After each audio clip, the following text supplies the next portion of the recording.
lecture, we discussed about cardiac cycle, heart rate, heartbeat, and the conduction of heart. We discussed about neurogenic and myogenic heart also. In cardiac cycle, we discussed joint diastole, in which full heart is relaxed, then atrial systole, and followed by ventricular systole. When atria systoles or contracts, that time ventricles are relaxed. When atria contract, ventricles are relaxed. On the other hand, when ventricles contract, or we can say go into systole, that time atria relax. Fine. And we said that one cardiac cycle is of nearly 0.8 seconds, and the steps are joint diastole followed by atrial systole followed by ventricular systole. Atrial systole के time पे ventricles diastole में होते हैं और ventricular systole के time पे atria diastole में होते हैं, यानी कि रिलैक्स कर रहे हैं, कभी दोनों एक साथ कंट्रैक्ट नहीं करते, ये हमने डिस्कस किया था. फिर हमने हार्ट रेट और हार्ट बीट के बारे में डिस्कस किया.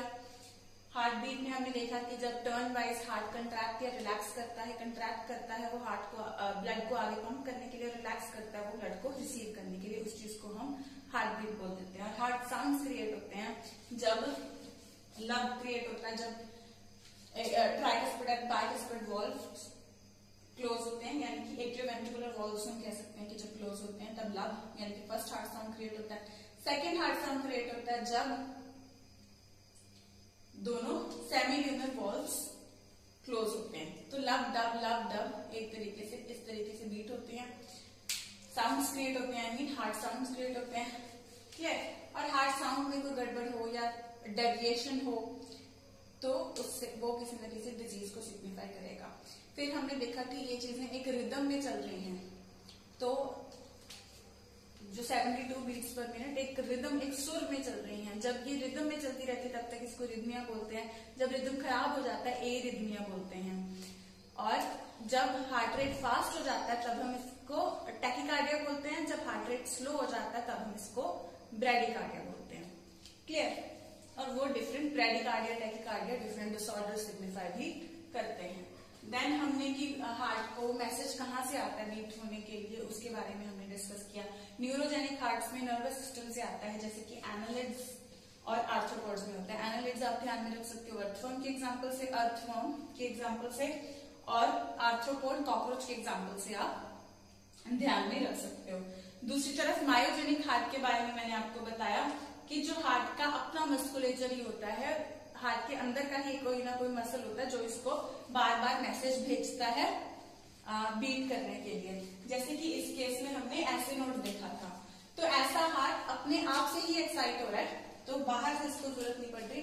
तो एक और चीज हम कह सकते हैं ह्यूमन हार्ट के लिए, हम इसके कारण टर्म यूज कर सकते हैं कि human heart is auto excitable, कि ये खुद ही एक्साइट होता है. ऑटो मतलब अपने आप, तो अपने आप से एक्साइट होता है, यानी कि इसका खुद का मस्कुलेचर है जो इसको एक्साइट कर रहा है. फिर हमने कंडक्शन ऑफ हार्ट के बारे में पूरा डिस्कस किया कि जैसे हमने कार्डियक साइकिल के जो डिफरेंट स्टेप्स किए थे, वो कौन उनको मैसेज भेजता है कि कब डायस्टोल करना है, कब सिस्टोल करना है, कौन से पार्ट को सिस्टोल करना है, उसके बारे में हमने डिस्कस किया कि इसका कंडक्टिंग सिस्टम होता है हार्ट का अपना, क्योंकि हम इसे मायोजेनिक हार्ट कह रहे हैं, तो इसका वही एक मसल फाइबर्स का एक नेटवर्क होता है जो इसके अंदर मैसेज भेज रहा है. जो नेटवर्क के अंदर क्या क्या चीजें आती हैं, एसए नोड आता है, एबी नोड आता है, इन दोनों को कनेक्ट करते हैं इंटरनोडल फाइबर्स आते हैं. जैसे ही एसए नोड से मैसेज शुरू होता है तो एट्रिया सिस्टोल में चले जाते हैं. सेकेंड स्टेप में एट्रिया सिस्टोल में चले जाते हैं. और जब यहाँ से एबी नोड से AV bundle, left and right branch of bundle of hills and Purkinje fibres, इस तरीके से मैसेज जाता है, तब वेंट्रिकल्स कंट्रैक्ट कर जाते हैं, वेंट्रिकल्स सिस्टोल के अंदर चले जाते हैं. इन सब चीजों की डिटेल मैंने आपको प्रीवियस लेक्चर पे करवाई है. क्लियर? फिर मैंने आपको बताया कि इन तीनों चीजों का AV bundle, left and right branch of Purkinje fibres के कंप्लीट बंडल एस को हम बंडल ऑफ हिल्स बोलते हैं. कुछ टेक्स्ट बुक्स में अकेला एबी बंडल को ही बंडल ऑफ हिल्स बोला गया है और इनको इसकी ब्रांचेस बोला गया है, left and right branch of bundle of hills. लेकिन हम लोग जो कंसिडर कर रहे हैं, एनसीईआरटी ने थोड़ा बिल्कुल क्लैरिफाई नहीं किया इस चीज को, लेकिन हम लोग जैसे एनसीईआरटी डिस्क्राइब करती है उस हिसाब से हम लोग लेंगे कि ये तीनों चीजों के कॉम्बिनेशन को हम बंडल ऑफ दिस बोलेंगे। क्लियर? तो अभी हम इसके आगे कुछ और टर्मिनोलॉजी डिस्कस करेंगे। I hope these things are completely clear to you. तो इसके आगे हम कार्डियक आउटपुट वगैरह की टर्मिनोलॉजी अभी स्टार्ट करेंगे। मैंने आपको बताया था हम वॉल्यूम्स वगैरह डिस्कस करेंगे, तो that we are going to start now.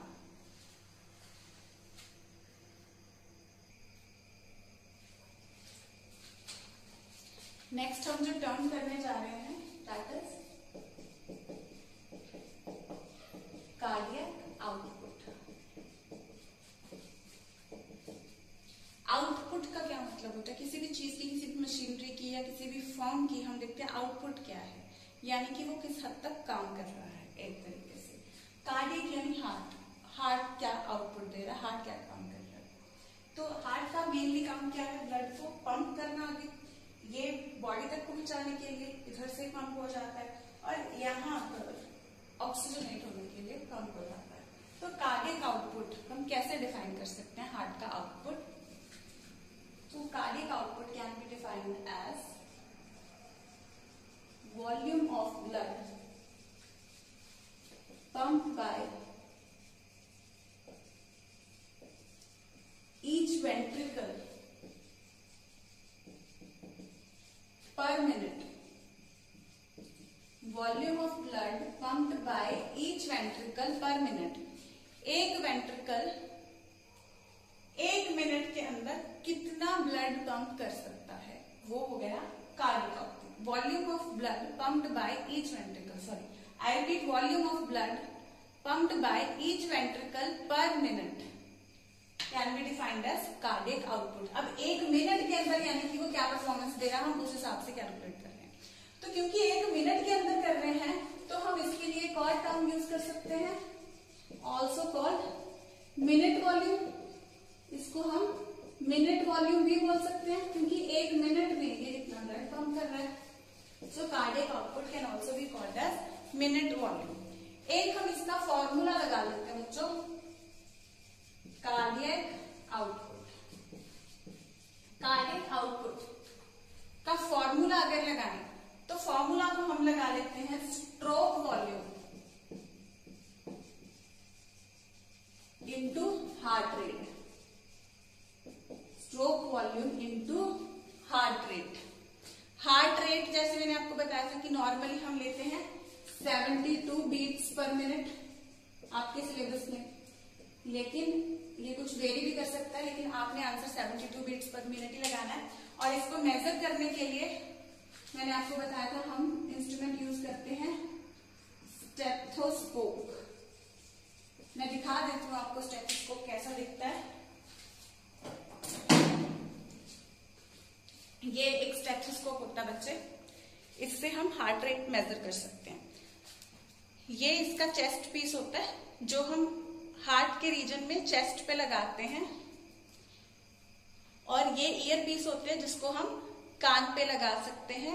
और चेस्ट के ऊपर जब हम इसको प्लेस करेंगे, इस चेस्ट पीस को, इससे बोला ही चेस्ट पीस जाता है क्योंकि चेस्ट के ऊपर इसको प्लेस किया जा सकता है, तो हम हार्ट बीट को सुन सकते हैं।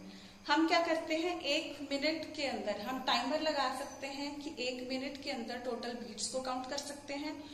दूसरा, जब आप प्रोफेशनल हो जाते हो, आपको ये यूज करना सही से आ जाता है, तब आप क्या करते हो, आप 15 सेकंड के लिए, कुछ डॉक्टर्स 30 सेकंड के लिए काउंट कर लेते हैं और उसको डबल कर देते हैं। फिर 30 सेकंड में फॉर एग्जांपल 36 बीट्स अगर आ गई तो 36 इंटू 2 कर लेंगे पर मिनट निकालने के लिए। कुछ ज्यादा एक्सपर्ट हो जाते हैं तो 15 सेकंड्स में काउंट कर लेते हैं और उसको 4 से मल्टीप्लाई कर देते हैं। सो ये नॉर्मल टेक्निक हो जाती है जिससे हम हार्ट रेट कैलकुलेट कर सकते हैं या चेक कर सकते हैं। This is the stethoscope. Clear? ये ईयर पीस हो जाते हैं जो हम कान पे लगाते हैं। This is the chest piece.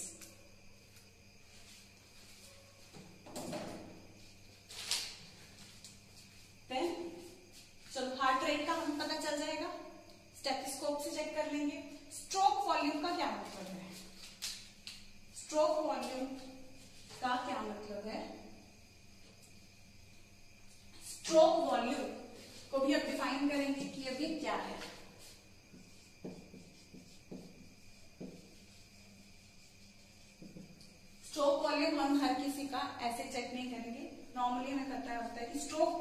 मतलब होता है एक पुश के साथ, एक सिस्टोल के साथ कितना पंप हो रहा है।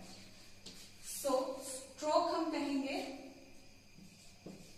Volume of blood pumped by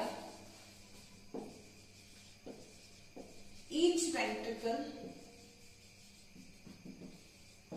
per stroke। Stroke मतलब एक तरीके से एक हिट, एक सिस्टोल, ठीक है। पर stroke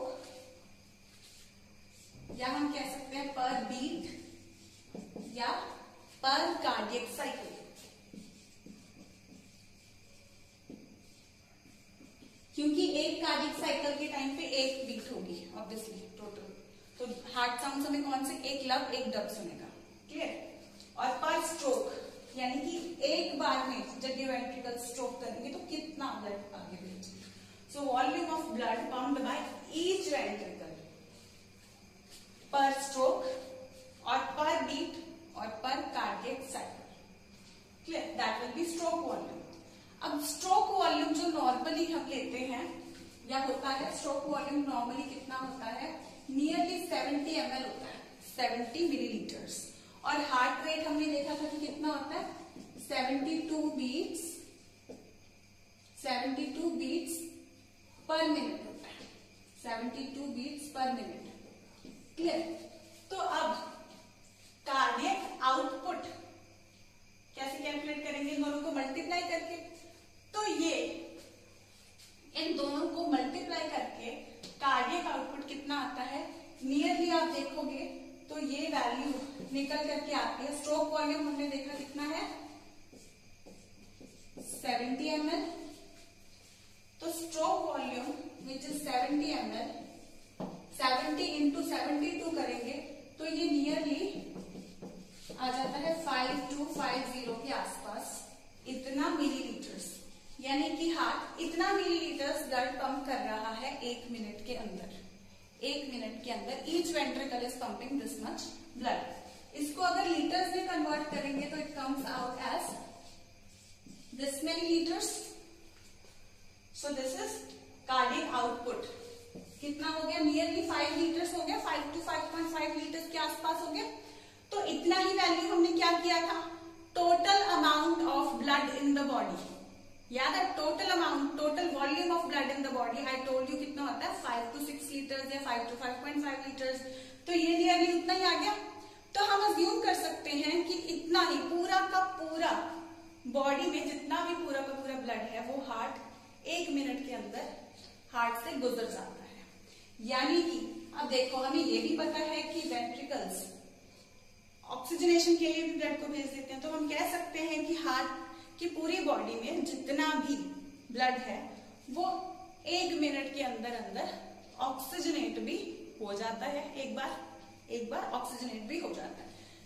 because we are saying it is the volume of blood pumped by each ventricle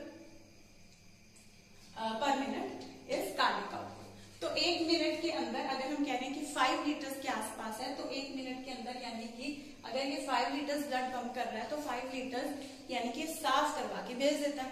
और हार्ट 5 लीटर्स ब्लड सारी बॉडी को एक मिनट के अंदर ही पहुंचा देता है, क्लियर। तो ये कुछ इंटरेस्टिंग टर्मिनोलॉजी भी है और इम्पोर्टेंट टर्मिनोलॉजी भी है, ठीक है। देन अब कार्डियक आउटपुट क्या सभी का सेम होता है? जैसे मैंने आपको बताया था कि लोगों की एनर्जी नीड्स अलग अलग होती हैं। फॉर एग्जांपल एथलीट्स की एनर्जी रिक्वायरमेंट्स अलग होती हैं, उनको ज्यादा एनर्जी चाहिए होती है, ठीक है। तो ऐसे केस में कार्डियक आउटपुट भी ज्यादा होना चाहिए। So cardiac output, cardiac output in athletes is more than ordinary men. Note down these points. Cardiac output का डेफिनेशन, एक मिनट के अंदर ब्लड कितना पंप कर, एक मिनट के अंदर हार्ट कितना ब्लड पंप कर देता है। स्ट्रोक वॉल्यूम, एक मिनट के अंदर ईच वेंट्रिकल कितना ब्लड पंप करता है। स्ट्रोक वॉल्यूम, एक स्ट्रोक के अंदर कितना पंप होता है bye each ventricle. Stroke volume is 70 ml. 70 ml multiplied by number of beats. अगर नंबर ऑफ बीट्स को स्टैंडर्डाइज करके हम 72 बीट्स पर मिनट लेते हैं तो it comes out to be 5250 millilitres और नियरली 5 लीटर्स। फिर हम कार्डियक आउटपुट हमने देखा कि एथलीट्स में ज्यादा होता है as compare to ordinary man. So क्योंकि उनकी एनर्जी रिक्वायरमेंट्स भी ज्यादा होती हैं। क्लियर? तो इतना ब्लड पंप हो रहा है तो इतना ब्लड आ भी रहा होगा इसके पास। अब डीऑक्सीजनेटेड ब्लड, बॉडी से तो डीऑक्सीजनेटेड ब्लड ही आ रहा है तो वो कहां पे आ रहा है? राइट एट्रियम में। तो यानी कि अगर ये 1 मिनट में उतना ब्लड पंप कर रहा है, साफ करके भेज रहा है ऑर्गन्स के पास, और ये डीऑक्सीजनेटेड ब्लड भेज रहा है लंग्स के पास, तो उतना ही ब्लड यहाँ इसके पास आना भी तो चाहिए डीऑक्सीजनेट होके, तभी ये साफ करने के लिए आगे भेजेगा। तो उस ब्लड के लिए क्या हम सेम टर्म यूज करते हैं या अलग अलग टर्म यूज करेंगे? और उस टर्म को हम कहते हैं वीनस रिटर्न। रिटर्न मतलब वापस आना, वीनस मतलब डीऑक्सीजनेटेड अगेन, है ना, डीऑक्सीजनेटेड ब्लड का वापस आना। कितना blood? Venus return is amount of blood received by right atrium. जहां पे आ रहा है ना, राइट एट्रियम के अंदर आ रहा है डीऑक्सीजनेटेड ब्लड। कौन सा ब्लड आ रहा है यहाँ पे? Deoxygenated blood. I've missed out my blue marker somewhere. Just यहाँ पे डीऑक्सीजनेटेड ब्लड आ रहा है, ठीक है। तो amount of blood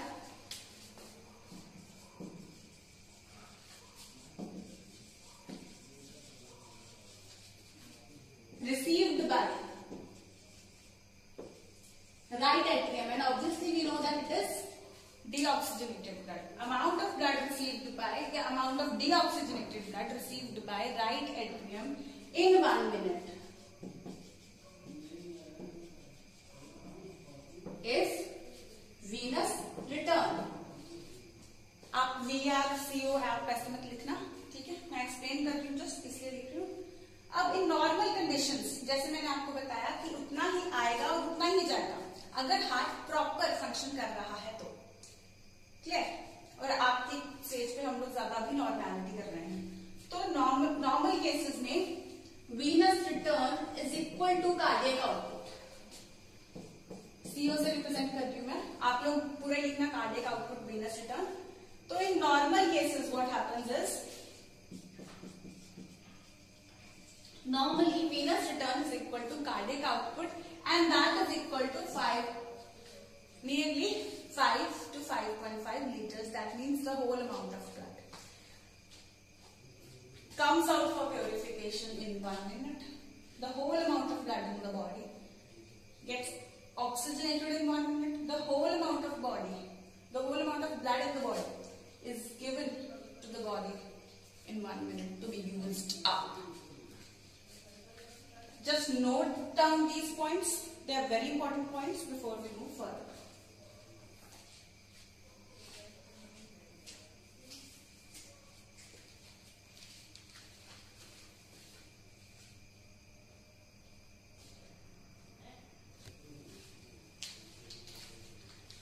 Let's talk about a regulation of heart rate. Yeah, regulation of heart rate.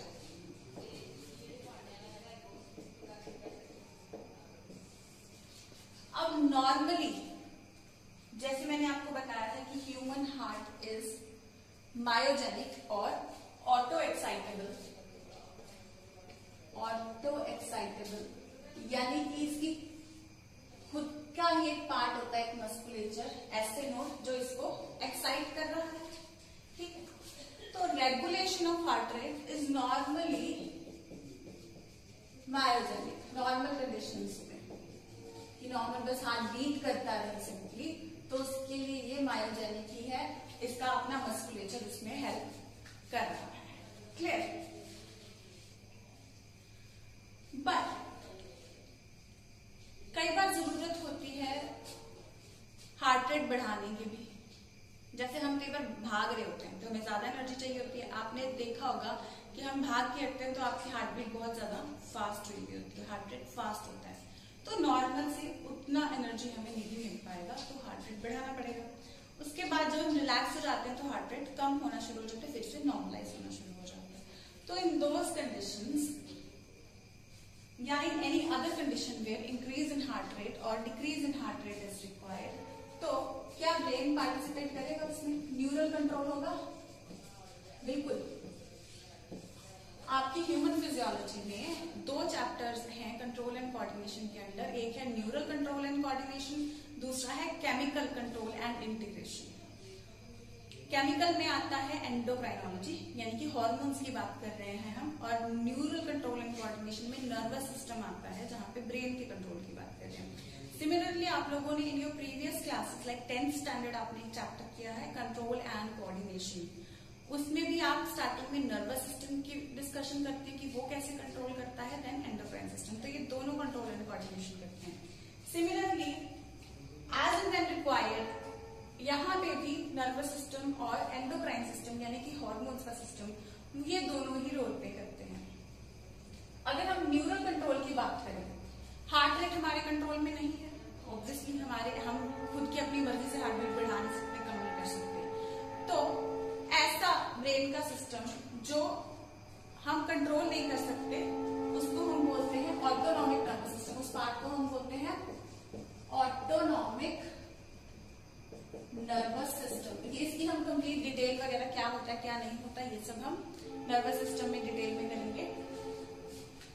अभी मैं आपको ये बताना चाहती हूँ कि जितने भी पार्ट्स हम कंट्रोल नहीं करते हैं, खुद से कंट्रोल नहीं कर पाते हैं, वहां पे ऑटोनॉमिक नर्वस सिस्टम, उस पर्टिकुलर ऑर्गन पे ऑटोनॉमिक नर्वस सिस्टम एक नर्व भेजता है जिसे बोलते हैं सिंपैथेटिक नर्वस सिस्टम, और दूसरी भेजता है पैरासिम्पैथेटिक नर्व। एक भेजता है सिंपैथेटिक नर्व, दूसरी भेजता है पैरासिम्पैथेटिक नर्व। हम इनको कंप्लीटली वैसे भी बोल सकते हैं कि ये these set make sympathetic nervous system and these set make parasympathetic nervous system। लेकिन समझने वाली बात है कि ऑटोनॉमिक हर ऐसे अनकंट्रोलेबल ऑर्गन को सिंपैथेटिक और पैरासिम्पैथेटिक नर्व भेजेगा, और ये दोनों नर्व्स ऑपोजिट मैसेजेस लेके जाती हैं एक दूसरे से। अभी न्यूरल कंट्रोल जब होता है, न्यूरल कंट्रोल में कौन सा पार्ट? मेडुला, जो हमारे ब्रेन का पार्ट है मेडुला, मेडुला ऑब्लोंगेटा। तो मेडुला ऑब्लोंगेटा क्या करता है?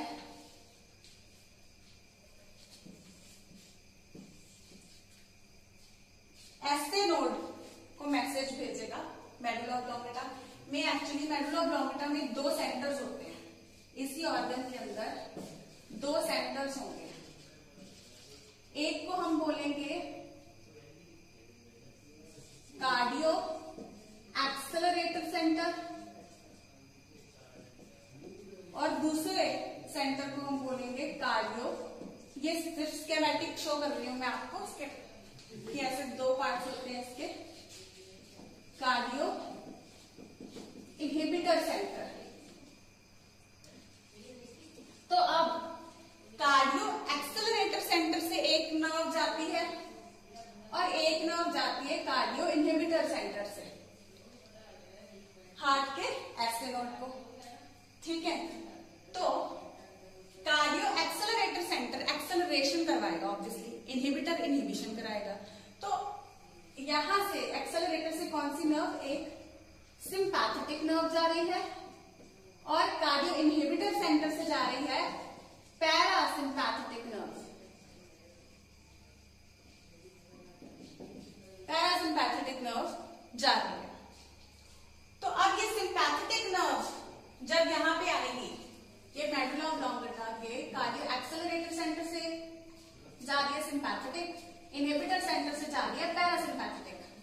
तो ये जो सिंपैथेटिक नर्व इसके पास जा रही है, ये हार्ट रेट को बढ़ाएगी एज एंड व्हेन रिक्वायर्ड, और पैरासिम्पैथेटिक हार्ट रेट को कम करेगी। Clear? So this is the nervous control. अब इसके अलावा हार्मोनल कंट्रोल या एंडोक्राइनल कंट्रोल की अगर हम बात करें तो आप लोगों ने 10th स्टैंडर्ड में एक हार्मोन किया होगा एड्रेनलिन, जिसे हम इमरजेंसी हार्मोन भी बोलते हैं। वहां पे आपने देखा था कि in emergency conditions it is also known as fear, fight और फ्लाइट हार्मोन। फियर, फाइट और फ्लाइट हार्मोन, यानी कि जब आप डर जाते हैं तब रिलीज होता है। फाइट, जब आप डर जाते हैं नॉर्मली आप क्या करोगे? अगर आप में इतनी स्ट्रेंथ है कि जो भी खतरा आपके पास आ रहा है, जिससे आपको डर है या कोई भी डेंजर या इमरजेंसी कंडीशन जो भी आपके पास सामने आई है, या तो आप उससे डरोगे एकदम, या क्या होगा उसके साथ आप झगड़ा करने जाओगे, if some enemy is there to attack you और समथिंग, ऐसा कोई सीन है तो या तो आप उससे झगड़ा करने जाओगे। दूसरा क्या है? फ्लाइट, यानी उड़ जाना, यानी भाग लोगे। तो इन सभी कंडीशंस में, भागने में या उससे लड़ने में क्या चाहिए होगा? एनर्जी चाहिए होगी। तो एनर्जी कहां से मिलेगी? ब्लड लेके आएगा घुली हुई ऑक्सीजन, ब्लड लेके आएगा घुली हुई ऑक्सीजन, जो कि फूड को तोड़ के उसमें से एनर्जी निकालेगी, यानी कि रेस्पिरेशन का रिएक्शन की बात कर रही हूं मैं। तो इससे मिलेगी हमें एनर्जी। तो ये एनर्जी ज्यादा कैसे मिलेगी? अगर ऑक्सीजन ज्यादा मिलेगी, ऑक्सीजन और न्यूट्रिशन ज्यादा मिलेगा। तो ये कैसे जल्दी ज्यादा मिलेगा? हमारे मसल्स को, जब उसके पास ब्लड सप्लाई ज्यादा पहुंचेगी। और ब्लड सप्लाई ज्यादा कैसे पहुंचेगी? जब हार्ट जल्दी जल्दी ब्लड को भेजेगा मसल्स के पास। तभी आप लोगों ने किया था उसमें, अगर नहीं भी याद है तो मैं रिमाइंड करवा रही हूँ कि एड्रेनलिन जब रिलीज होता है तो क्या करता है? मसल्स को ब्लड सप्लाई बढ़ा देता है, डाइजेस्टिव सिस्टम को कम कर देता है, क्योंकि लड़ने में या भागने में डाइजेस्टिव सिस्टम का भी कोई रोल नहीं है। तो डाइजेस्टिव सिस्टम से ब्लड सप्लाई कम कर देगा और मसल्स को बढ़ा देगा। मसल्स को बढ़ा देता है, ब्रेन को भी एक्टिव कर देता है, इधर भी ब्लड सप्लाई बढ़ा देता है, और भागने में आपकी मसल्स को इतनी स्ट्रेंथ मिल जाती है जो कि नॉर्मल कंडीशंस में नहीं होती हमारे पास स्ट्रेंथ, उतनी स्ट्रेंथ हमें मिल जाती है, क्योंकि उतनी एनर्जी हमें मिल जाती है, एक्स्ट्रा एनर्जी मिल जाती है। तो इमरजेंसी कंडीशन में यानी कि ब्लड सप्लाई ज्यादा चाहिए, यानी कि इन टर्न क्या चाहिए? कार्डियक आउटपुट ज्यादा चाहिए, या हम कह सकते हैं हार्ट रेट ज्यादा चाहिए। तो एड्रेनलिन जो है ये क्या करेगा? बढ़ाएगा, और इसके साथ ही इसका पार्टनर नॉर एड्रेनलिन ये भी बढ़ाएगा। और एक हार्मोन आप लोगों ने और किया था in junior class, thyroxine hormone. इसमें ये क्या करता है? ये बॉडी के मेटाबॉलिक रिएक्शंस को कंट्रोल करता है, बॉडी के मेटाबॉलिज्म को कंट्रोल करता है। मेटाबॉलिज्म से क्या मतलब होता है?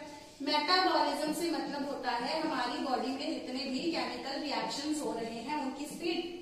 और एक केमिकल रिएक्शन जो एनर्जी के लिए सबसे इंपॉर्टेंट है, रेस्पिरेशन, उसको भी कंट्रोल कर रहा है, जो एनर्जी दे रहा है। तो रिएक्शंस को फास्ट करना है, मेटाबॉलिज्म फास्ट करना है, तो थायरॉक्सिन क्या करेगा? ये भी बढ़ा देगा। ये भी थायरॉक्सिन भी जब रिलीज होगा तब ये भी मेटाबॉलिज्म को फास्ट करना ही इसका फंक्शन होता है। मेटाबॉलिज्म को फास्ट करेगा तो इन टर्न इसका आउटपुट भी फास्ट हो जाएगा। और वैसे आपको इन्हीं हार्मोन्स में इन्हीं तीनों पे क्वेश्चन आता है, लेकिन कुछ बच्चे पूछ लेते हैं कि क्या कोई कम करने वाला नहीं है? तो ऐसे टाइमलिन होता है, ये कम भी कर देता है। वैसे इसके बारे में पूछा नहीं जाता, जनरली पूछा यही जाता है। इसको हम ऐसे लिख देते हैं, ठीक है। ये नर्वस सिस्टम में करेंगे, न्यूरोट्रांसमीटर का भी काम करता है, दोनों ही काम करते हैं न्यूरोट्रांसमीटर का, एड्रेनलिन और एसिटाइलकोलिन। लेकिन ज्यादा हम एसिटाइलकोलिन के बारे में पढ़ते हैं वहां पे, जब हम न्यूरोट्रांसमीटर की बात कर रहे थे, वो नर्वस सिस्टम में डिटेल करेंगे। So this was about how it is controlled.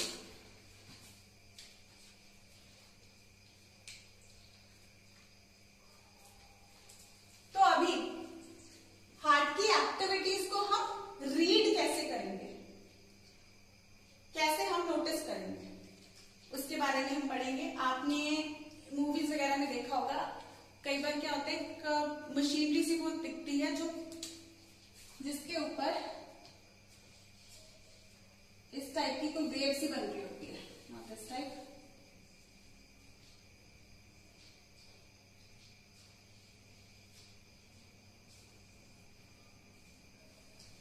की वेव होती है जो कंटिन्यूसली काफी सारी इन्होंने बनाई होती है, मशीनरी पे दिख रही होती है, जो आपको लगता है कि हाँ बंदे की हेल्थ के बारे में बता रही है। तो अचानक से ये बनती हुई दिखती है, फिर यूं फ्लैट हो जाती दिखती है ना। तो ये होता क्या है, क्या रीडिंग होती है, ये होती है ईसीजी, जो कि हार्ट की एक्टिविटीज को कि कैसे इसकी ये जो कंडक्शन हमें दिखाई है या कैसे इसकी वर्किंग है वो कैसे काम कर रही है। क्लियर? जब हार्ट बंद हो जाता है तो ये फ्लैट हो जाती है। तो अब मैं उसकी डिटेल आपको करा रही हूँ, ईसीजी की डिटेल करा रही हूँ।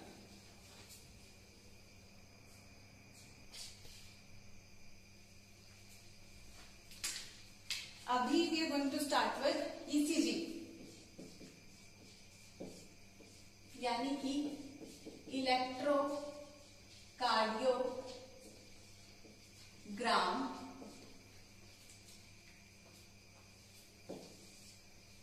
जो मैं आज ग्राफ आपको बना के दिखा रही थी,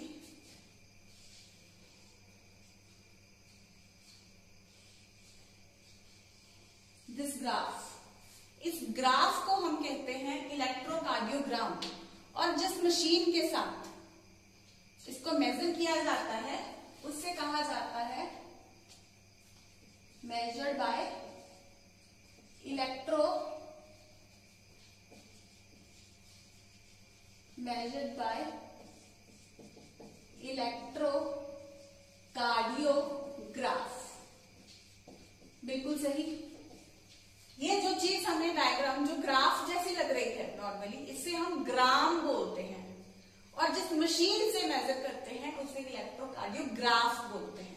इससे कंफ्यूज नहीं होना, मेडिकल लाइन में हम जितनी भी ज्यादातर ऐसी चीजें होती हैं, ब्रेन का एक्टिविटी मेजर करते हैं, इलेक्ट्रोएन्सेफेलोग्राम जो वेव बनती है, इलेक्ट्रोएन्सेफेलोग्राफ जो मशीन से बनाते हैं। तो यहाँ पे हम ग्राफ टर्म यूज करते हैं for machinery and gram term use करते हैं जो रिपोर्ट या वेव जो भी हमारे सामने आती है। क्लियर? तो ईसीजी यानी इलेक्ट्रोकार्डियोग्राम, ईसीजी, इलेक्ट्रोकार्डियो, कार्डियो मतलब हार्ट। तो हार्ट की इलेक्ट्रिकल एक्टिविटीज मेजर करने के लिए इसे हम चेक करते हैं। ठीक है? इलेक्ट्रिकल एक्टिविटी जैसे हमने बात किया था रिगार्डिंग इसकी, ये मायोजेनिक है और इस वेव की बात की थी। वेव कौन सी? ऐसे नोड से एबी नोड से AV bundle, left and right branch and bundle of एस। तो ये एक तरीके से जो मैसेज जा रहा है ये एक तरीके का इलेक्ट्रिकल एक्टिविटी ही हम कह सकते हैं। इलेक्ट्रिकल एक्टिविटी एक तरीके की। तो अब इस इलेक्ट्रिकल एक्टिविटी को हम कैसे मेजर करेंगे? हमें पता है कि जब वेव यहां से निकलती है तब क्या होता है, एट्रियल सिस्टोल के साथ ही क्या हो जाता है, वेंट्रिकुलर डायस्टोल साथ ही होते हैं। जब यहां से वेव जाती है तो हमें पता है वेंट्रिकुलर सिस्टोल होता है, वेंट्रिकुलर सिस्टोल के टाइम पे एट्रिया का डायस्टोल हुआ होता है। यानी कि एक तरीके से हम कह सकते हैं कि जब मैसेज यहां से गया, इधर से निकला, यानी कि इस पोर्शन में है, उस टाइम पे एट्रिया को मैसेज चला जाता है कंट्रैक्ट होने के लिए, यानी कि क्या हो जाती है, एट्रियल डीपोलराइजेशन हो जाती है। इसके लिए हम जब एट्रिया को मैसेज मिल जाता है और वेव चली जाती है उसके अंदर, तो उसको हम बोलते हैं एट्रियल डीपोलराइजेशन। और जब यहां से मैसेज इधर चला जाता है तो हम कहते हैं वेंट्रिकुलर डीपोलराइजेशन। अब ये जो वेव बनती है इसकी डायग्राम ऑलमोस्ट कैसी होती है,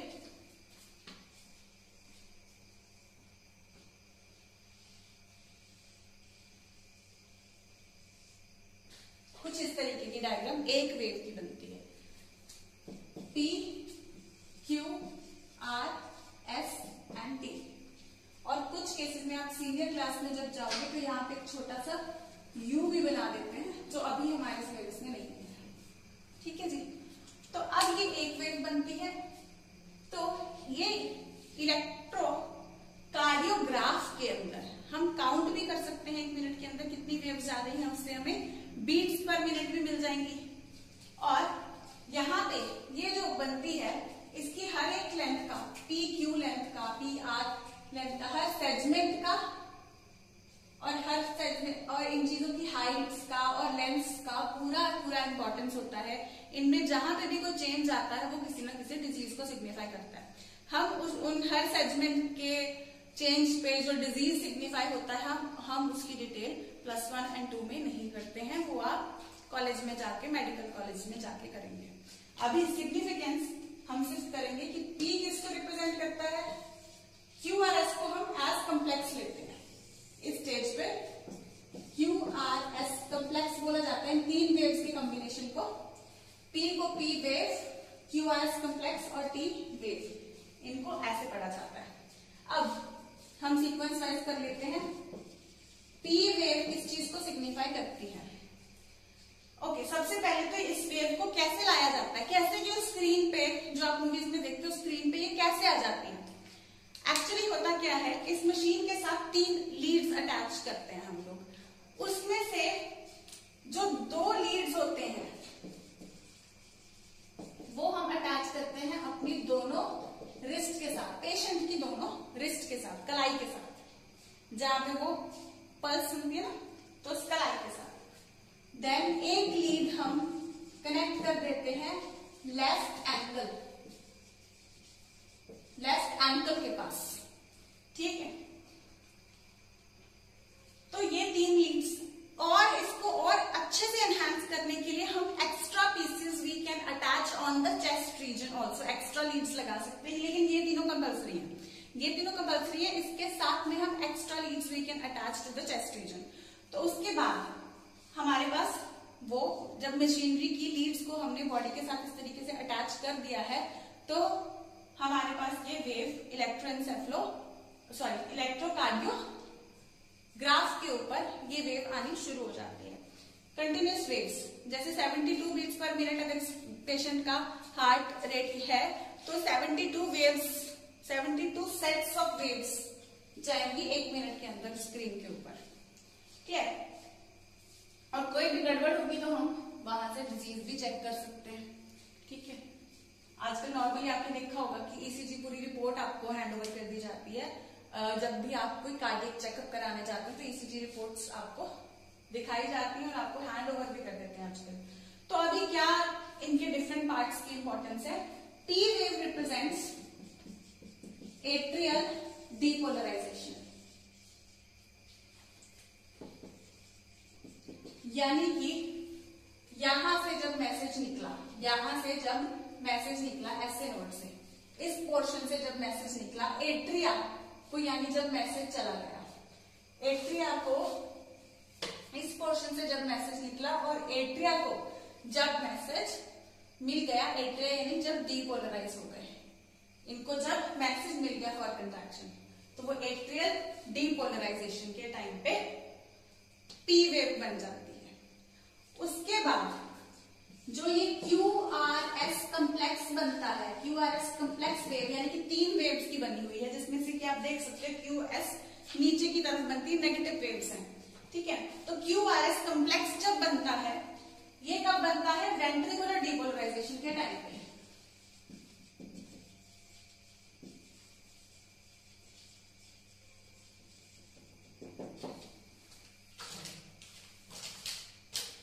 ये बनता है वेंट्रिकुलर डीपोलराइजेशन, यानी कि यहां से जब मैसेज इधर तक जाएगा, इस पॉइंट से जब यहां तक मैसेज जाएगा, क्लियर।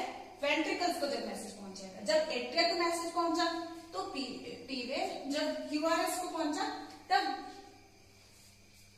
जब वेंट्रिकल को पहुंचा तो QRS, जब एट्रिया को पहुंचा तो P, जब वेंट्रिकल्स को, क्योंकि वेंट्रिकल्स को पहुंच गया तो QRS पूरा बन जाता है। अब यहाँ पे तो एक ही बनी थी, यहाँ पे 3 क्यों बन गया, आप पाथवे से ही अंडरस्टैंड कर सकते हो। कम्प्लेक्स AB बंडल है, लेफ्ट एंड राइट ब्रांच है परकिंजे, तो कम्प्लेक्सिटी होती है, तो वेंट्रिकुलर डीपोलराइजेशन के टाइम पे 3 वेव्स बन करके आती है, कम्प्लेक्स बना देती है। यानी कि एक तरीके से हम कह सकते हैं, आपको सिर्फ इतना समझना है, P wave during atrial depolarisation, QRS complex during ventricular depolarisation. और हमें पता है कि जब वेंट्रिकल्स डीपोलराइज होंगे तो वो कंट्रैक्ट करेंगे एट्रिया रिलैक्स हो जाता है। तो ये चीज अंडरस्टूड है कि एट्रिया